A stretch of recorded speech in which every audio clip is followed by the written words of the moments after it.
NFC کے معاملے پر ہمارے جو تحفظات ہیں ہم ان پر وزیر اعظم سے بات کرتے ہیں۔ نگراں وزیر اعلیٰ گلگت بلتستان جسٹس ریٹائرڈ یار محمد ناصر نے اپنے عہدے کا حلف اٹھا لیا ہے۔ گورنر گلگت بلتستان سید مہدی شاہ نے نگراں وزیر اعلیٰ سے حلف لیا۔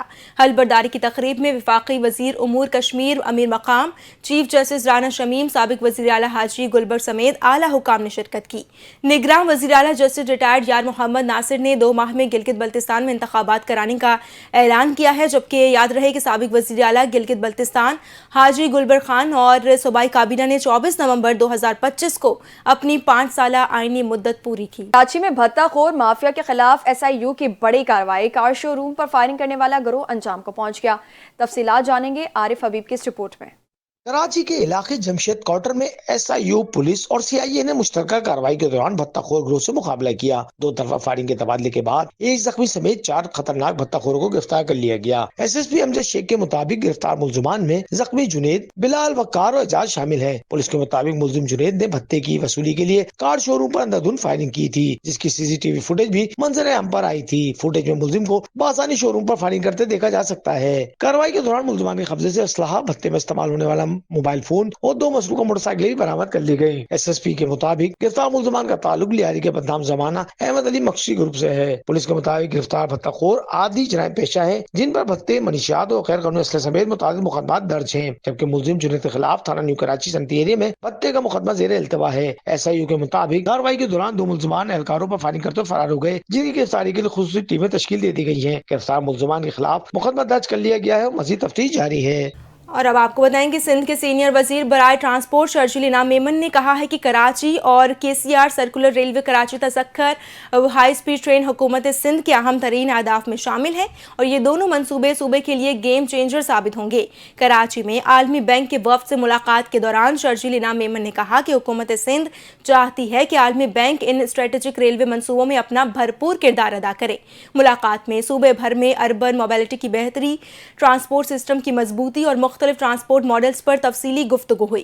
شرجیل انعام میمن نے عالمی بینک کے تعاون سے جاری یلو لائن BRT منصوبے پر بھی وفد کو بریفنگ دی اور بتایا کہ یلو لائن کے اہم حصے تاج حیدر پل کا ایک حصہ مکمل ہو چکا ہے، جبکہ دوسرے حصے پر کام تیزی سے جاری ہے۔ سینئر وزیر کا کہنا تھا کہ یلو لائن سے متعلق تمام فیصلے عوامی مفاد کو سامنے رکھ کر کیے جا رہے ہیں اور منصوبے کی بروقت تکمیل کے لیے عالمی بینک کے مزید تعاون کی ضرورت ہے۔ انہوں نے کہا کہ حکومت سندھ کا عزم ہے کہ عوام کو سستی، محفوظ اور تیز ترین سفری سہولیات فراہم کی جائیں۔ شرجیل انعام میمن نے مزید بتایا کہ حالیہ سال وفاقی حکومت گرین لائن BRT سندھ حکومت کے حوالے کر چکی ہے، جس کے بعد سندھ حکومت کے انتظامی کنٹرول میں اس کی یومیہ رائڈرشپ میں 33,000 مسافروں کا اضافہ ہوا ہے۔ انہوں نے کراچی میں اربن موبیلٹی کے لیے مزید بسوں کی ضرورت پر بھی زور دیا۔ کہا کہ عالمی بینک مستقبل کے ٹرانسپورٹ منصوبوں میں بھی اہم کردار ادا کر سکتا ہے۔ عالمی بینک کے وفد نے سندھ حکومت کے ٹرانسپورٹ اقدامات کی تعریف کرتے ہوئے کہا کہ کراچی ایک کلیدی خطہ ہے اور سینٹرل ایشیا تک رسائی میں اس کا اہم کردار ہے۔ وفد نے ریلوے منصوبوں میں بھی اشتراک بڑھانے کی خواہش کا اظہار کیا ہے۔ پاکستان کو تنظیم برائے انسداد کیمیائی ہتھیار کے ایگزیکٹو کونسل کے لیے 2026 تا 2028 دوبارہ منتخب کر لیا گیا ہے۔ دفتر خارجہ سے جاری بیان کے مطابق یہ انتخاب 24 تا 28 نومبر کو دی ہیگ میں منعقدہ کانفرنس کے 30ویں اجلاس کے دوران ہوا۔ واضح رہے کہ 193 رکن ممالک کا حامل کیمیکل ویپن کنونشن دنیا کا سب سے کامیاب تخفیفی اسلحہ معاہدہ ہے، جس کے تحت کیمیائی ہتھیاروں کی پوری کلاس کا خاتمہ کیا جا چکا ہے۔ OPCW کی ایگزیکٹو کونسل اس تنظیم کا اہم پالیسی ساز ادارہ ہے جو کنونشن پر مؤثر عمل درآمد اور اس کی پاسداری کی نگرانی کرتی ہے۔ پاکستان OPCW کا فعال رکن ہے اور 1997 میں CWC کی توثیق کے بعد سے ایگزیکٹو کونسل میں خدمات انجام دیتا آ رہا ہے۔ پاکستان ہمیشہ معاہدے کے مقاصد کے حصول میں تعمیراتی کردار ادا کرتا رہا ہے۔ OPCW کے 41 رکنی ایگزیکٹو کونسل میں پاکستان کا دوبارہ انتخاب تنظیم میں پاکستان کے مثبت کردار اور رکن ممالک کے اعتماد کا مظہر ہے۔ دیگر خبروں کو بلیٹن میں شامل کریں اور آپ کو اپڈیٹ کریں کہ وزیر اعلیٰ پنجاب مریم نواز شریف نے صحت کے شعبے میں تاخیری کلچر ختم کرنے اور مریضوں کو بر وقت سہولیات فراہم کرنے کا فیصلہ کیا ہے۔ وزیر اعلیٰ کی زیر صدارت اجلاس میں مری، ساہیوال اور سرگودا کے کارڈیولوجی سینٹرز کی کارکردگی کا باریک بینی سے جائزہ لیا گیا۔ اجلاس میں پنجاب کے 57 اسپیشلائزڈ ہسپتالوں کی پرفارمنس رپورٹ بھی پیش کی گئی، جس میں بتایا گیا کہ صوبے بھر کے اسپیشلائزڈ ہسپتالوں میں 1 کروڑ 83 لاکھ مریض مستفید ہوئے اور 3,95,00,000 مریضوں کو طبی سروسز فراہم کی گئی۔ ان اسپتالوں میں 1,92 کروڑ روپے کی مفت ادویات بھی فراہم کی گئی۔ وزیر اعلیٰ مریم نواز شریف نے 2 ٹوک ہدایت جاری کی کہ مری اور سرگودا میں کارڈیولوجی سینٹرز جلد مکمل فعال کیے جائیں، سرجری تھیٹر، مشینری اور ڈاکٹرز کی بھرتی فوری مکمل کی جائے۔ Nawaz Sharif institute of cardiology Sargodha کو اپریل تک مکمل فعال کرنے کی ہدایت دی گئی، جبکہ مری کارڈیولوجی سینٹر وسط فروری تک مکمل فعال ہوگا۔ اجلاس میں بریفنگ میں بتایا گیا کہ پنجابی اسپیشلائز اسپتالوں میں 7,16,000 سے زائد سرجریز، 4,52,000 سی ٹی کے اسکین اور 1,43,000 سے زائد MRI، 99,000 اینجیوگرافی اور 1.5 سے زائد ایکو کیے گئے ہیں۔ ساہیوال انسٹیٹیوٹ آف کارڈیولوجی میں روزانہ 180 مریض، 59 اینجیوگرافی، 6 اینجیوپلاسٹی اور 3 بائی پاس سرجریز کی جا رہی ہیں۔ وزیر اعلیٰ نے اسپتالوں میں سہولیات مزید بہتر بنانے کی ہدایت بھی جاری کر دی۔ کراچی میں ای چلان کے نفاذ کو 30 روز مکمل ہو گئے ہیں۔ ٹریفک قوانین کی خلاف ورزیوں پر اب تک 93,000 سے زائد چالان کیے جا چکے ہیں۔ کیمروں کی مدد سے سب سے زیادہ 57,541 چالان سیٹ بیلٹ نہ لگانے پر کیے گئے۔ 22,227 موٹر سائیکل سواروں کے ہیلمٹ نہ پہننے پر چالان کیے گئے۔ ڈمپر، ٹریلر اور واٹر ٹینکر میں نصب ٹریکر کی مدد سے تیز رفتاری پر 1,188 چالان ہوئے۔ تیز رفتاری پر دیگر گاڑیوں کے چالان کی تعداد 2,699 ہے۔ اس کے علاوہ ٹریفک سگنل کی خلاف ورزی پر 3,102 چالان کیے گئے۔ رپورٹ میں بتایا گیا ہے کہ فینسی نمبر پلیٹ نصب ہونے پر 1,278 جبکہ رنگین شیشوں کی حامل 1,178 گاڑیوں کے چالان کیے گئے۔ اسٹاپ لائن کی خلاف ورزی پر 611، رانگ وے گاڑی چلانے پر 426 چالان جاری کیے گئے۔ ٹریفک پولیس کے مطابق سیٹ بیلٹ نہ باندھنے پر 57,54,10,000 روپے جرمانہ عائد کیا گیا۔ ہیلمٹ نہ پہننے پر بائک سواروں کو 11,11,35,000 روپے جرمانہ ہوا، جبکہ رنگین شیشے والی گاڑیوں کو 2,94,50,000 روپے جرمانہ کیا گیا۔ FBR نے ڈاکٹرز، بیوٹی پارلرز اور پینٹ سیکٹر کی آڈٹ شروع کر دیا ہے۔ Federal board of revenue FBR نے IMF کی شرائط کے مطابق مختلف شعبوں کا آڈٹ تیز کرنے کا فیصلہ کر لیا ہے۔ بڑے شہروں کے ڈاکٹرز اور بیوٹی پارلرز FBR کے ریڈار پر آ گئے۔ کراچی، لاہور، اسلام آباد میں بڑے ڈاکٹرز کو نوٹس جاری کرنے کا عمل شروع ہو گیا۔ پہلے مرحلے میں تینوں بڑے شہروں میں 250 مہنگے ڈاکٹرز کی آمدن کا آڈٹ جاری۔ ذرائع FBR کے مطابق بڑے شہروں میں مہنگے بیوٹی پارلرز کو بھی ٹیکس نیٹ میں لایا جائے گا، جبکہ مہنگی کاسمیٹکس فروخت کرنے والوں کو بھی ٹیکس نیٹ میں لایا جائے گا۔ پینٹ انڈسٹری میں بھی ٹیکس چوری، نجی کمپنیاں زد میں آئیں گی۔ مختلف شعبوں کے آڈٹ کے لیے 600 نجی آڈیٹرز کی خدمات حاصل کر لی گئیں۔ ذرائع کے مطابق اگلے چند روز میں مزید 200 نجی آڈیٹرز باہر ہائر کیے جائیں گے، جبکہ FBR مجموعی طور پر 2,000 نجی آڈیٹرز کی خدمات حاصل کرے گا۔ نجی آڈیٹرز ٹیکس دہندگان کی معلومات خفیہ رکھنے کے پابند ہوں گے۔ گورنر سندھ کامران خان ٹیسوری کی یورپی یونین کے سفیر نے ملاقات کی ہے۔ ملاقات میں اقتصادی تعاون اور GSP پلس پر تفصیلی گفتگو کی گئی۔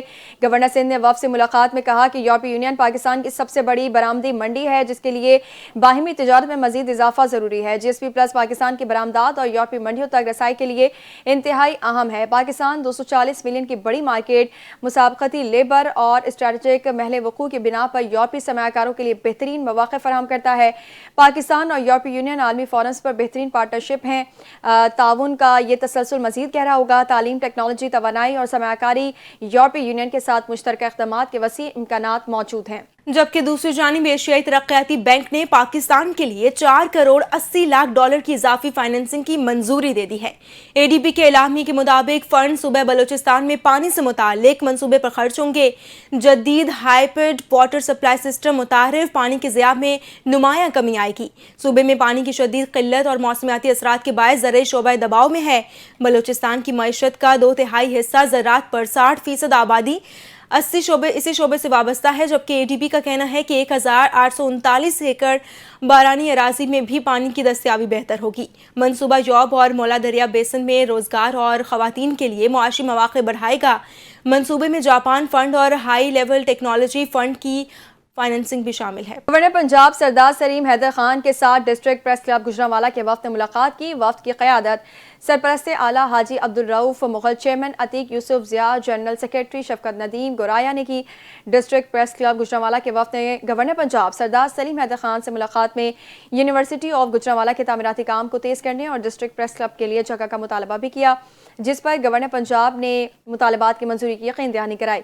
ملاقات میں صابر بٹ، افتخار بٹ، سید احمد مستجاب زیدی، میاں آصف عقیل، حاجی ارشد زاہد، یاسر رحمانی، میاں اظہر حسین دیگر بھی شامل تھے۔ اور اب بین الاقوامی خبروں کو بلیٹن میں شامل کرتے ہوئے آپ کو اپڈیٹ کریں کہ آرمینیا نے دبئی ایئر شو میں بھارتی لڑاکا طیارے تیجس کی تباہی کے بعد ان طیاروں کی خریداری معطل کر دی ہے۔